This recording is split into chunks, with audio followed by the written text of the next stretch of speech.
جو اپنے دل کی حسد سے اور اپنی زبان کی جھوٹ سے حفاظت کرتا. حضور پاک علیہ الصلوۃ والسلام کی اس حدیث کا خلاصہ یہی ہے کہ اے مسلمانوں، اگر تم سب سے مقبول، سب سے نیک، سب سے مقرب اللہ کی بارگاہ میں کرنا چاہتے ہو تو تمہیں اپنی زندگی کی جگہ یہ بنانا ہوگی کہ تم اپنی زبان کی جھوٹ سے حفاظت کا اہتمام کرو اور اپنے دلوں کو حسد اور بغض کی گندگیوں اور بغاوتوں سے محفوظ رکھنے کا اہتمام. تنبه إليكم دار الأمم قبلكم الحسد والبغضاء هي الحالقة لا أقول تحلق الشعر ولكن تحلق الدين. حسد کی بیماری، بغض کی بیماری تمہاری طرف تیزی کے ساتھ آتی جا رہی ہے، اور یاد رکھو جب یہ بیماری آتی ہے تو دین کو موڑ دیتی ہے. بال کو نہیں موڑتی، دین کو موڑتی ہے، اخلاق کو موڑتی ہے، تقوی کو موڑتی ہے. اگر دل میں بغض ہوتا ہے، دل میں حسد ہوتا ہے تو دین کا جنازہ نکل جاتا ہے. اور یوں فرمایا گیا ما ذئبان جائعان ارسل على سريبة غنم بأفسد لها من الحرص على المال والحسد في دين المسلم. تو بھوکے بھیڑیے بکری کے ریوڑ میں چھوڑ دیے جائیں تو وہ بکری کے ریوڑ کو اتنا نقصان نہیں پہنچاتے جتنا دولت کی ہوس اور حسد کی بیماریاں انسان کے دین کو نقصان پہنچاتی. اسی لیے صحابہ کرام رضوان اللہ علیہم اجمعین کے فرمایا کرتے تھے کہ شر کی جتنی خصلتیں اور شر کے جتنے اعمال دنیا میں پائے جاتے ہیں ان میں سب سے زیادہ خطرناک حسد کا شر ہے.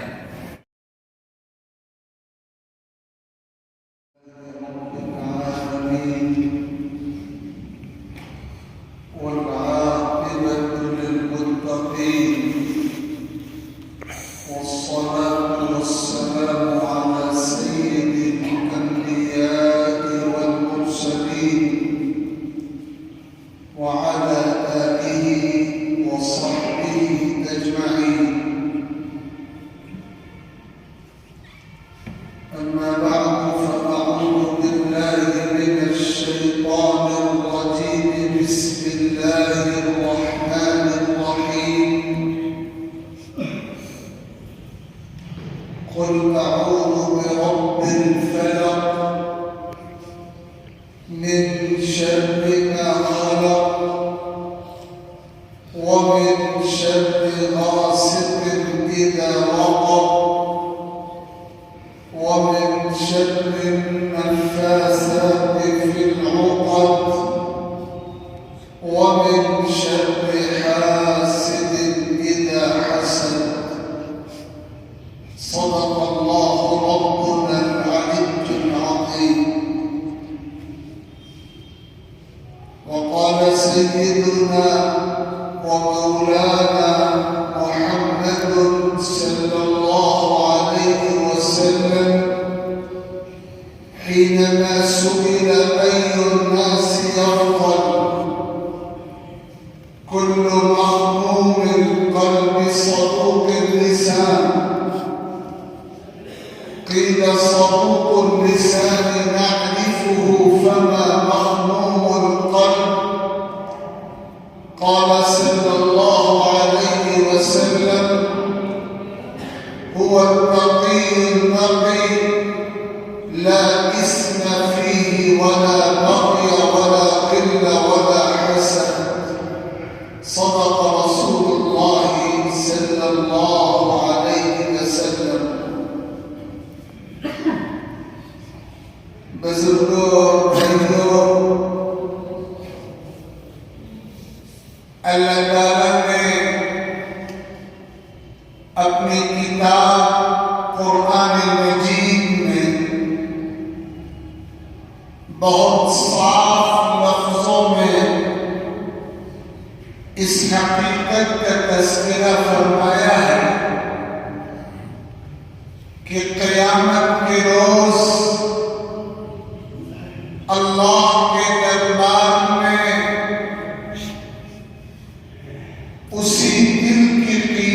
ہوگی جو دل دنیا کی زندگی میں ہر قسم کی گندگی سے پاک اور صاف ہوگا. اللہ تعالیٰ کی بارگاہ میں گندے اور آلودہ دل کی کوئی قدر و قیمت نہیں ہوتی. اللہ کو اپنے وہی بندے اور اپنی وہی بندیاں محبوب و عزیز ہیں جن کے دل ستھرے اور اجلے ہوں، جن کے دل صاف اور شفاف ہوں، جن کے دل ہر قسم کی آلودگی، نجاست، غلاظت اور گندگی سے پاک. قرآن مجید میں اعلان فرمایا گیا یوم لا ينفع مال ولا بنون الا من اتى الله بقلب سلیم. قیامت کے روز نہ مال کام آئے گا، نہ اولاد اور بیٹے کام آئیں گے. اللہ کے دربار میں کامیابی اور عزت اسی شخص کو ملے گی جو اللہ کے حضور پاکیزہ دل لے کر، صاف ستھرا دل لے کر، شفاف اور آئینے کی طرح چمکتا ہوا دل لے کر حاضر ہوگا. اور اسی لیے قرآن و حدیث میں اپنے دلوں کو صاف اور ستھرا رکھنے کے لیے تعلیمات اور ارشادات و ہدایات کا ایک ذخیرہ موجود ہے. ہم اپنے دلوں کو کیسے پاک رکھیں، ہم اپنے سینوں کو کیسے صاف اور شفاف رکھیں، ہمارے دل آلودگیوں اور غلاظتوں سے کیسے محفوظ رہیں، ہمارے دل کے شیشے پر کوئی بات نہ آئے عقیدے کے بگاڑ کا، کوئی بات نہ آئے حسد کا، کوئی بات نہ آئے عداوت اور بغض کا، کوئی بات نہ آئے نفرت و عداوت بدخواہی کا. قرآن و حدیث کے ذخیرے میں اس حوالے سے امت کے لیے تعلیمات اور ہدایات کا ایسا عظیم الشان خزانہ موجود ہے کہ اگر ہم اس کے مطابق زندگی گزارنے کا فیصلہ کر لیں تو ہماری زندگیاں جنت کا نمونہ بن جائیں. اللہ تعالیٰ نے نبی اکرم صلی اللہ علیہ وسلم کو اور آپ سے پہلے اپنے تمام انبیاء اور پیغمبروں کو خاص طور پر یہ ہدایت اور یہ تلقین فرمائی کہ وہ اپنی امت پر بطور خاص اس حوالے سے محنت کریں کہ ان کے دلوں کی گندگیاں دور ہو جائیں، وہ پاک اور صاف اور ستھرے اور شفاف بن جائیں. خود قرآن مجید میں حضور اکرم علیہ الصلاۃ والسلام کے اس دنیا میں تشریف لانے کے جو مقاصد اللہ تعالیٰ نے بیان فرمائے ہیں ان میں یہ لفظ بار بار بیان ہوا وَيُزَكِّيهِمْ،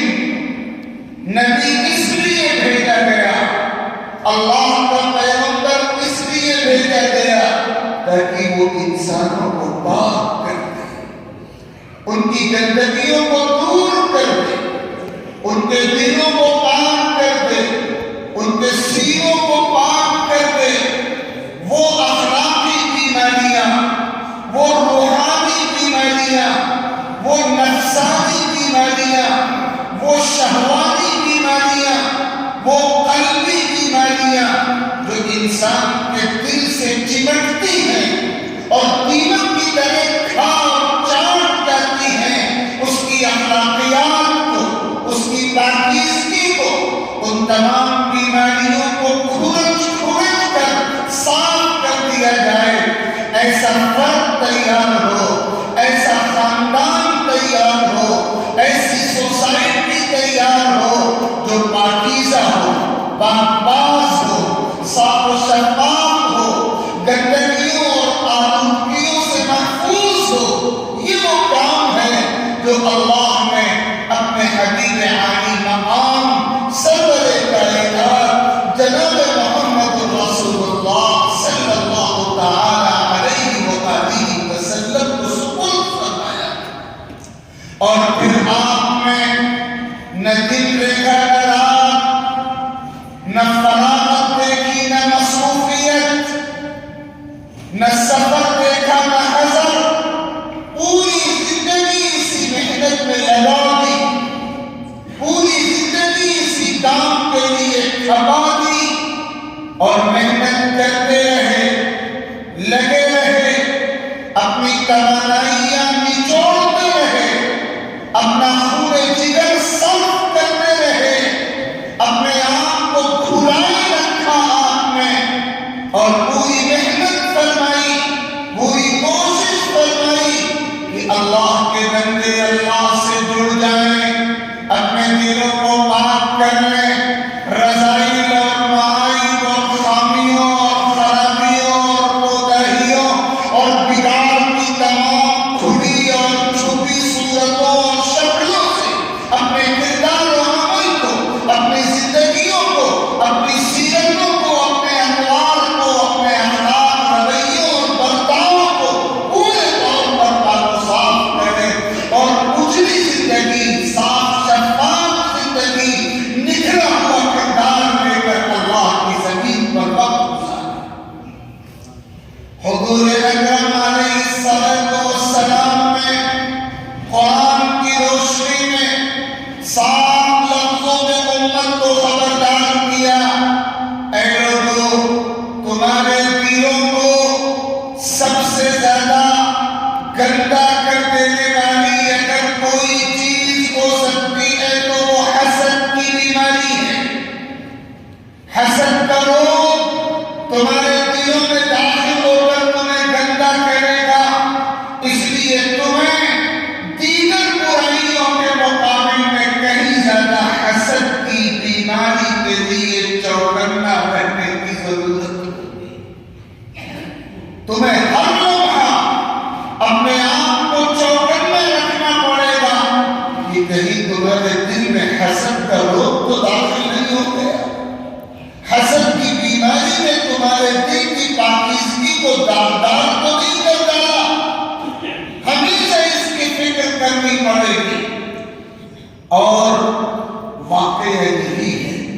کہ اگر ہم اور آپ اپنی سماجی زندگی کا، اپنی خاندانی زندگی کا،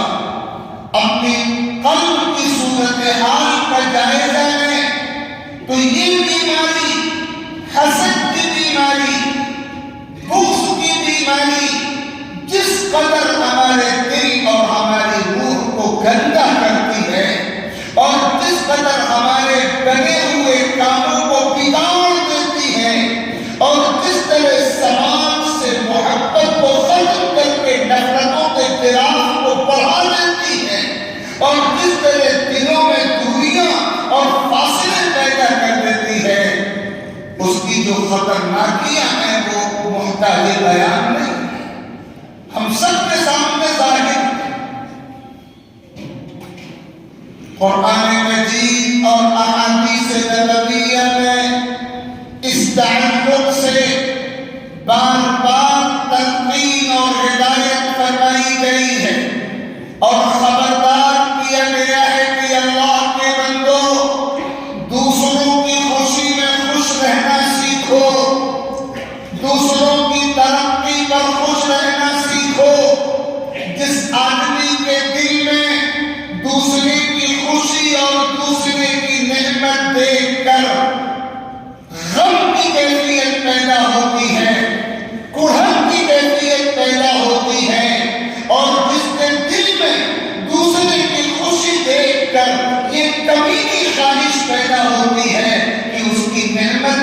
جائے، اس کی ترقی چھن جائے، اس کی عزت ذلت سے بدل جائے، اس کا سکون بے سکونی سے تبدیل ہو جائے، اس کی خوشحالی بدحالی سے تبدیل ہو جائے، اس کی دولت مندی فقر و اختیار سے تبدیل ہو جائے، جس کے دل میں یہ تمنا پیدا ہونے لگے، سمجھ جانا چاہیے کہ اس کے دل کو اس گندی بیماری نے بری طرح تباہ و برباد کر دیا۔ صحابہ کرام کا مجمع آقا کریم صلی اللہ علیہ وسلم کی خدمت میں موجود ہے، اور آقا کریم علیہ السلام جلوہ افروز ہیں۔ ایک صحابی نے سوال کیا، ای الناس افضل یا رسول اللہ، اے اللہ کے رسول، تمام انسانوں میں سب سے بہتر انسان کون ہے؟ سب سے اچھا مسلمان کون ہوتا؟ جواب میں فرمایا گیا، کل مہموم القلب صدوق اللسان، ہر وہ مسلمان جو سچ بولنے کا پابند ہو اور جو اپنے دل کی حفاظت کرنے والا ہو، وہ سب سے اچھا مسلمان ہوتا ہے۔ صحابہ نے پوچھا، اے اللہ کے رسول، سچ بولنے والے کو تو ہم جانتے ہیں، لیکن دل کی حفاظت کرنے والے سے آپ کی مراد کیا ہے؟ آپ نے فرمایا، دل کی حفاظت کرنے والا وہ شخص ہے جو تقوی کے راستے پر قائم رہے، صاف ستھری زندگی گزارے، اور اس کے دل میں کسی کے لیے کوئی حسد نہ ہو، کوئی بغض نہ ہو، کوئی کھوٹ نہ ہو، کوئی میل نہ ہو، کوئی کپٹ نہ ہو، کوئی عداوت نہ ہو، کوئی نفرت نہ ہو، کوئی بدخواہی نہ ہو، کوئی جلن نہ ہو۔ سب سے اچھا مسلمان اللہ کی زمین پر وہی ہے جو اپنے دل کی حسد سے اور اپنی زبان کی جھوٹ سے حفاظت کرتا۔ حضور پاک علیہ السلام کی اس حدیث کا خلاصہ یہی ہے کہ اے مسلمانوں، اگر تم سب سے مقبول، سب سے نیک، سب سے مقرب اللہ کی بارگاہ میں بننا چاہتے ہو، تو تمہیں اپنی زندگی کی ڈگر یہ بنانا ہوگی کہ تم اپنی زبان کی جھوٹ سے حفاظت کا اہتمام کرو، اور اپنے دلوں کو حسد اور بغض کی گندگیوں اور بغاوتوں سے محفوظ رکھنے کا اہتمام کرو۔ اور چونکہ آقا کریم صلی اللہ علیہ وسلم کو اچھی طرح علم تھا کہ ایک دور آنے والا ہے، مسلمانوں کی اکثریت حسد کے روگ میں مبتلا ہوگی، اس لیے آپ نے صاف لفظوں میں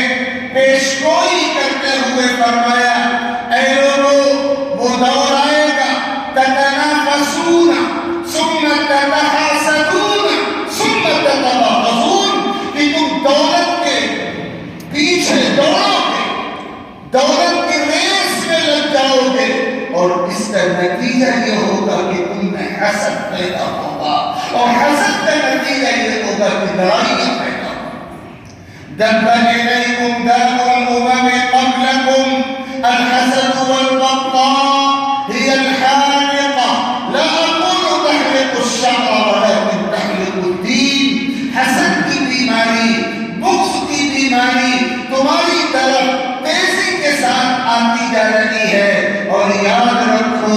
جب یہ بیماری آتی ہے تو دین کو موڑ دیتی ہے، بال کو نہیں موڑتی، دین کو موڑتی ہے، اخلاق کو موڑتی ہے، تقوی کو موڑتی ہے۔ اگر دل میں بغض ہوتا ہے، دل میں حسد ہوتا ہے، تو دین کا جنازہ نکل جاتا ہے۔ اور یوں فرمایا گیا، ما ذئبان جائعان ارسلا على زريبة غنم بأفسد لها من الحرص على المال والحسد في دين المسلم۔ دو بھوکے بھیڑیے بکری کے ریوڑ